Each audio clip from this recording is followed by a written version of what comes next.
का प्रयोग करने के लिए पहुंची। ये तस्वीर आपको दिखा रहे हैं। इसी तरह से मतदाताओं में उत्साह देखा जा रहा है। अलग अलग जगहों पर, अलग अलग इलाकों में जहां जहां इस वक्त वोटिंग जारी है, 102 सीटों पर जहां मतदान चल रहे हैं, वहां पर वोटिंग की कुछ ऐसी तस्वीर देखने को मिल रही है। तो आप भी जरूर मतदान करें और सुबह जाकर जरूर अपने मत का प्रयोग करें। प्रधानमंत्री ने भी देश के लोगों से अपील की थी कि सबसे पहले जाकर मतदान करें, क्योंकि गर्मी का मौसम है, तो जितनी जल्दी मतदान हो जाएगा उतना फायदा लोगों को होगा। 5 अलग अलग तस्वीरें आपको इस वक्त दिखा रहे हैं। सुरभि, ये 5 तस्वीरें बता रही हैं देश में पहले चरण के। तो अभी आपकी शादी के मंडप से आप आ रही हैं, क्या मुद्दे हैं जो आप एकदम से वोट डालने आई हैं? क्या मुद्दे नजर में रखे हुए हैं?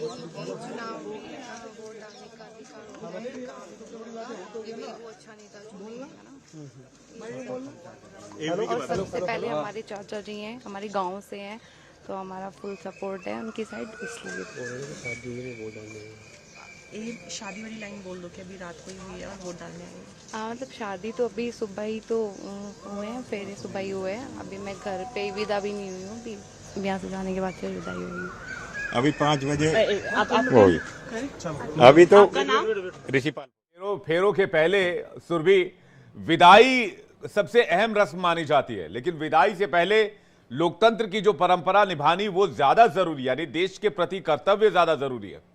बिल्कुल सही कहा आपने विवेक, और साथ ही वो तस्वीरों को के जरिए हम लगातार ये आपको संदेश देने की कोशिश करें कि देखिए हर कोई अपने अपने घरों से बाहर निकल रहा है ताकि अपने मत का इस्तेमाल कर सके, मत का प्रयोग कर सके। और इसी वजह से हम भी आपसे बार बार ये अपील करते हैं कि लोकसभा चुनाव ये बेहद महत्वपूर्ण चुनाव 5 साल के लिए सरकार को आप तय करते हैं, तो ऐसे में आप भी अपने अपने घरों से बाहर निकलिए, अपने मतों का प्रयोग कीजिए।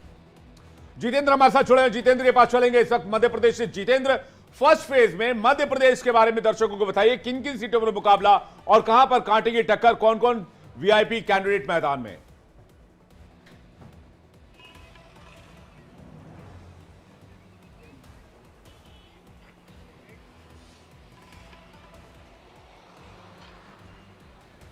जितेंद्र, अगर आपको आवाज आ पा रही है तो आपसे जानना चाहेंगे फर्स्ट फेज के बारे में डिटेल बताइए। फर्स्ट फेज के इलेक्शन में मध्य प्रदेश की 6 ऐसी लोकसभा सीटें हैं जहां पर वोटिंग शुरू हो चुकी है सुबह से ही, जिसमें सीधी, शहडोल, जबलपुर, मंडला, बालाघाट और छिंदवाड़ा शामिल है। वहीं अगर हम मध्य प्रदेश की मुख्य सीटों की बात करें तो देखिए,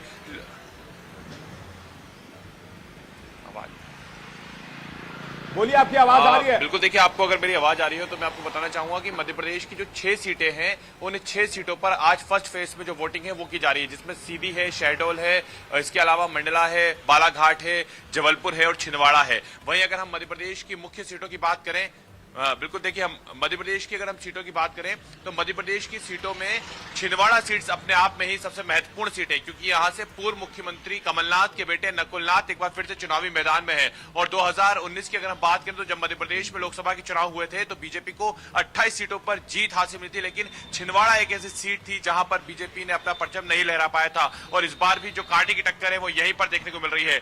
बीजेपी की तरफ से बंटी साहू को उम्मीदवार बनाया गया है, तो वहीं कांग्रेस की तरफ से नकुलनाथ एक बार फिर से मैदान में है। तो वहीं दूसरी सीट मंडला है मध्य प्रदेश में, क्योंकि यहां पर पूर्व केंद्रीय मंत्री फग्गन सिंह कुलस्ते अपना भाग्य आजमा रहे हैं। हाल ही में विधानसभा के चुनाव में उन्हें हार का सामना करना पड़ा था, लेकिन एक बार फिर से क्योंकि उनको निवास है, जो विधानसभा निवास है,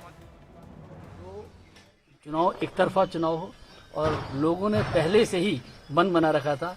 जैसे ही हमारी पार्टी को सिंबल, हमारे झंडे को देखते थे, सब लोग कहते थे अब की बार 400 सर पहाड़ के मतदाता इस बार रिकॉर्ड मतदान करेंगे, 100% पूरा मतदान करेंगे और देश को विकसित बनाने का जो मार्ग है उसको प्रशस्त करेंगे। बहुत धन्यवाद।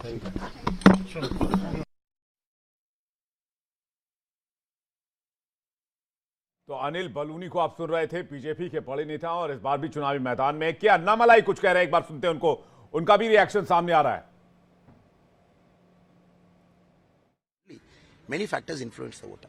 So the Dravidian parties, my final question, the Dravidian parties consistently tell that the competition is between them, the DMK and ADMK, and that the BJP doesn't... How will they say, madam? Moment they say.